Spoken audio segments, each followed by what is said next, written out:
What's up guys, so this is part 2 of the Killer Clown, and once again there's going to be a disclaimer that there are going to be very touchy subjects and disturbing bits of information in here, so if you're not into that or you don't like cases that go into depth about the killings, then I suggest you click off the video because it's probably not the video for you, but thank you anyway for tuning in.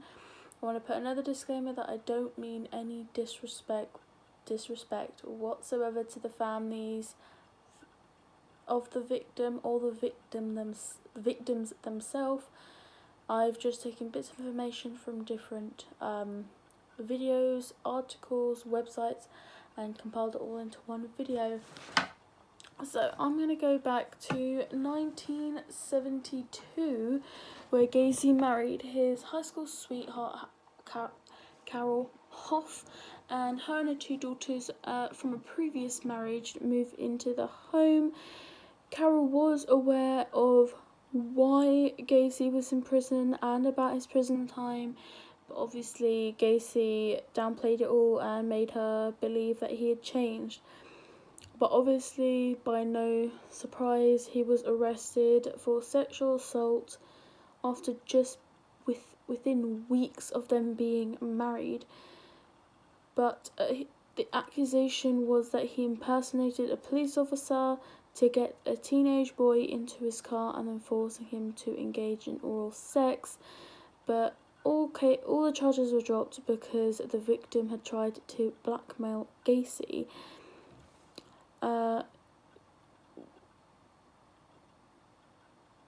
Within a short space of time, Gacy was able to add bodies to his crawl space under his house, so lots and lots of bodies were being hidden down there. And then neighbours started to notice the smell and started complaining about it, and told Gacy he needed to sort out this smell because it was so bad it was throughout the whole neighbourhood. But then in 1974, Gacy left the construction job and started a contracting business called Painting, Decorating and Maintenance. Now, he told his friends that he was going to keep costs down by hiring teenage boys, but we all know he just used it as another opportunity to lure in teenage boys. And then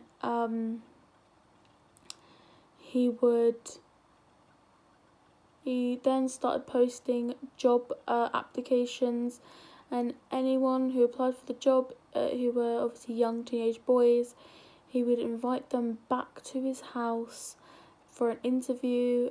But what he'd actually do is he would overpower them and render them unconscious, and then started his gruesome and sadistic torture that always led to these young teen boys' death. So basically anyone who went in for an interview never came out. He would kill them, and he would perform whatever sexual pleasure he wanted. He would kill them and then he would dump them in the crawl space. Now, in October of 1975, Carol filed for a divorce after Gacy admitted that he was attracted to young men, which obviously wasn't surprising to her because she also said in one article that she found gay pornography, child pornography, a couple the Mother's Day before they split. So she was growing very tired of that, and she was going to split him because of that. But then obviously the charge on top of that, everything just added up, and obviously she knew that this wasn't right. And also in that time, he was able to hide 29 of his victims' body in a crawl space under his house, and the last 4 victims were in the Des Moines River. Then in December the 11th, 1978, in Des Moines, A 15-year-old Robert went missing after leaving his job at the pharmacy. He told his mother and co-worker that he was going to an interview with a construction contractor about a summer position. The contractor had been in the pharmacy earlier that evening, but obviously Robert did not actually return home. His parents called the police and then he was filed missing. Police went to the pharmacy to ask any questions they knew about him, and the contractor, they said, was John Gacy. So obviously now Gacy is the top of the list of their suspects because he's the only person who has been given to them, the only name that's been given to them, the last person they would know to have any contact with him. But obviously Gacy admitted to being at the pharmacy but said he did not actually talk to the teenager. So now no one actually saw Gacy talk to the teenager. They only...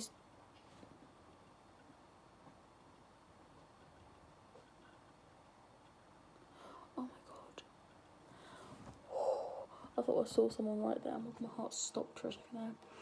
But yeah, no one saw Gacy actually talk to the teenager, but they did see him come in to talk to the owner of the pharmacy about future remodelling.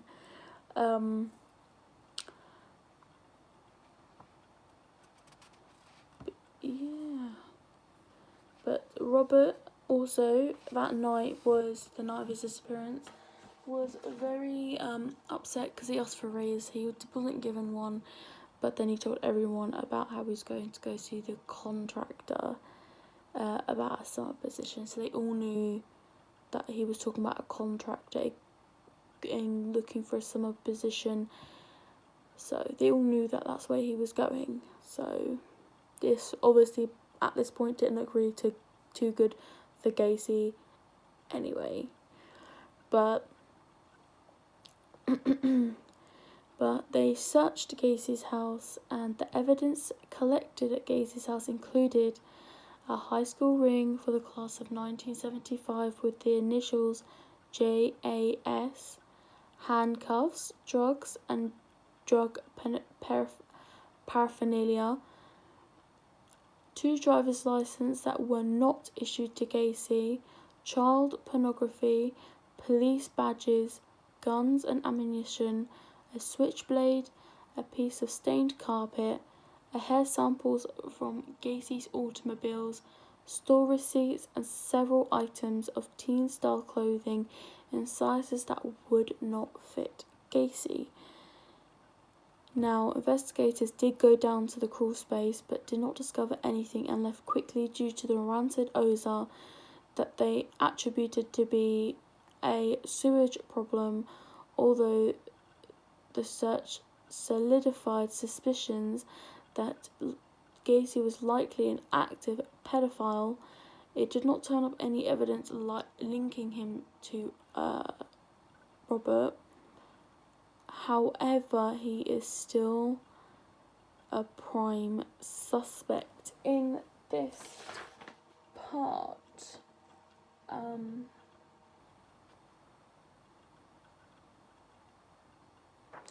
So yeah, he is now probably the top.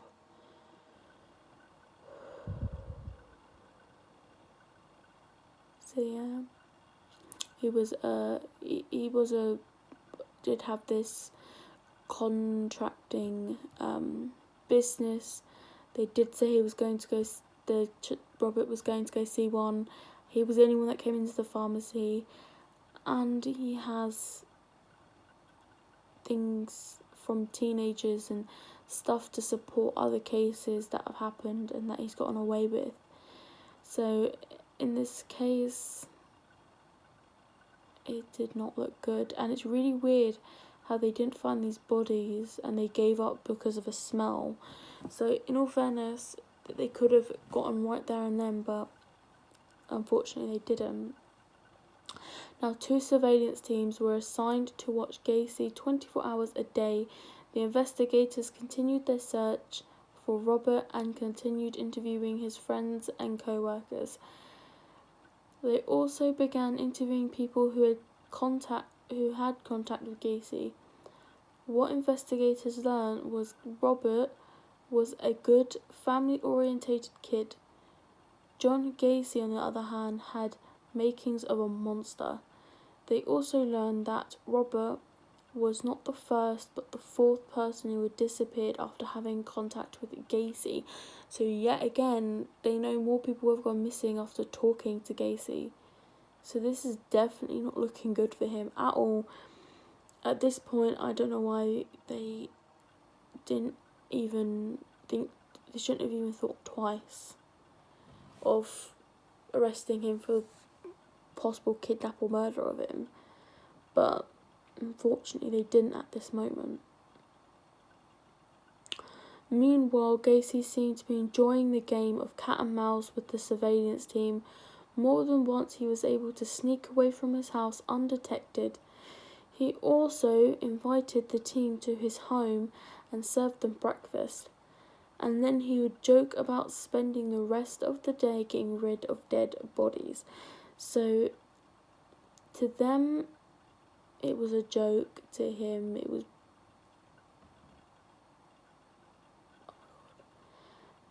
To him, he was being serious, that he did have dead bodies. But 8 days into the investigation, the lead detective went to Robert's home to bring his parents up to date. During the conversation, Robert's mother mentioned a conversation that she had with one of the employees working on the night of her son went missing. The employee had told her that she had borrowed her son's jacket when she went on her break and left a receipt in the pocket. This was the same jacket her son had on when he left to go walk to the contractor's house and never returned. Now keep in mind, they found a receipt in Gacy's house, and that was the receipt that was left in the missing boy's coat. So this receipt that was in the missing boy's coat is in Gacy's house, so that adds more pressure onto him, and it just even furthers it that he is now in such a bad position. He's probably not going to be able to save himself here. So further forensic tests were performed on the receipt that proved that Gacy had been lying and that Robert had been in his home. Gacy realised it was just a matter of time before the extent of his crimes would be exposed. He began to buckle under pressure and his behaviour turned bizarre. On the morning of his arrest, Gacy was observed driving to the home of his friends to tell them goodbye. He seemed to be taking pills and drinking mid-morning. He also talked about committing suicide and confessing to a few people that he'd killed 30 people. So he admitted this to people, obviously drugged up, intoxicated. He knew he did wrong. He knew he was going to get caught, but he was clearly mentally unstable. He knew he did wrong. He knew that it was going to take the matter of hours before they come get him, before they realise it was him. So he knew the jig was up. He was going to jail. What finally led to his arrest was a drug deal that Gacy orchestrated in full view of the surveillance team. They pulled Gacy over and placed him under arrest. While in police custody, Gacy was informed that the second search warrant of his home had been issued. The news brought on chest pains and Gacy was taken to the hospital. In the meantime, the search of his house, particularly the crawl space, had begun, and the extent of what would be uncovered shocked even the most experienced investigators. So obviously he's been told they're going to search second time. He definitely knows at this point they're going to find the bodies. They're going to find everything now. The first one, he was lucky. my god, it's my cat. Oh my god, my heart stopped for a second there. He knew the first one he was lucky. Second one, he knew he wasn't going to get away with this. This is it. This is where they're going to find it. Gacy was then released from hospital later that night and taken back into custody. Knowing that his game was up, he confessed to murdering Robert. He also confessed to 32 additional murders starting in 1974. He hinted that the total could be as high as 45. So, as far as I know, they must have only found 32, but there could have been more. He could have raped and killed 45 innocent teenage boys. And no one knows how much he actually killed because he hinted at 45, they found 32, so no one actually knows. He could have killed more than 45. But during the confession, Gacy explained how he had restrained his victims by pretending to do a magic trick which required that they put on handcuffs. He then stuffed socks or underwear into their mouths and used a board with chains which he would place under their chest, then wrap the chains around their neck. He would then choke them to death while raping them, which must be horrifying to even have that happen to you, but it's sick how he could do that. Like, while he was killing them, he was raping them. So that's bad. That's awful. But through dental and radiology records, 25 of the 33 bodies found were identified. So they couldn't even identify all of them. So any teenage person any young teenage boy that would have been missing in that time, it within a sense, but it could have been them. Like, they couldn't even tell the families of the other victims that they couldn't identify. It's just some people, so I feel like some families were just left in the blue. They have no idea what happened to them. It could have been one of the young teens killed by Gacy. You never know. These families didn't find out.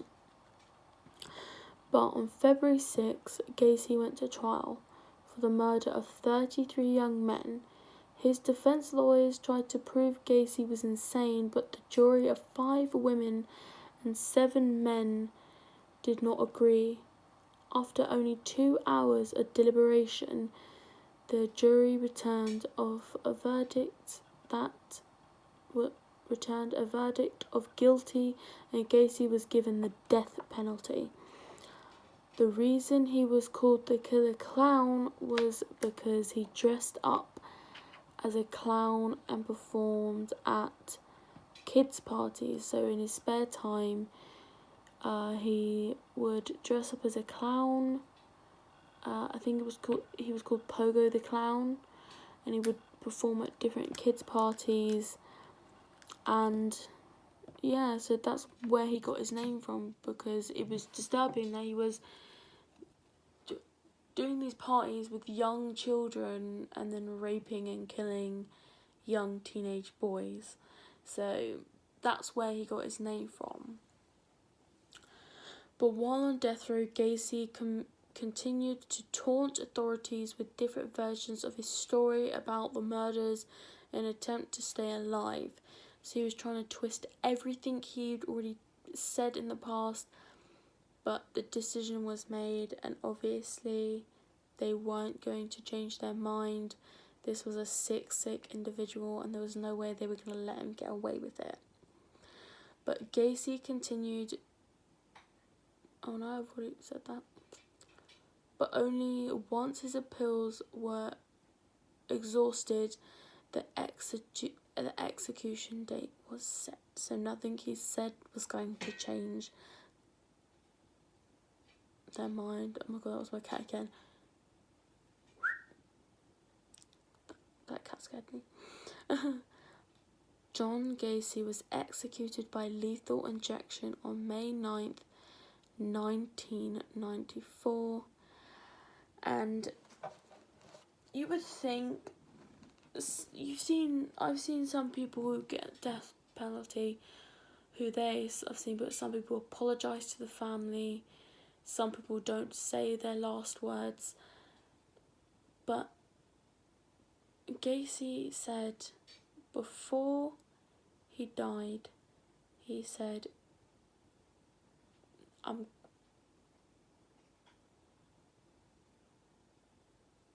going to use inappropriate language, so I apologise. Kiss my ass. So even if the victim I don't know if the victim's families were, I don't know who was there, but I don't know, but all people heard was kiss my ass. That's all he had to say for his crimes, which for me further shows his lack of empathy or care for other people's lives. He doesn't care he killed young men. He doesn't care he raped them and made their last moments of their life terrifying and horrible. He clearly didn't care, which is crazy. So yeah, that's the killer clown case. I will be doing another case, and then I think I'm going to switch it up and do something different for another video. But the next one is going to be a bit exciting. I'm a bit excited for this next one because it's going to be an unsolved case. I don't know if I'm going to change it up and then do the case, or do the case then change it up. I don't know what I'm going to do, but this next case is probably going to take more than 2 days to figure out. So, it's going to be exciting. But yeah. Don't forget to like and subscribe if you've got any video ideas, cases, or anything you want me to cover. Just comment it down below. So yeah, I'll see you guys in the next video.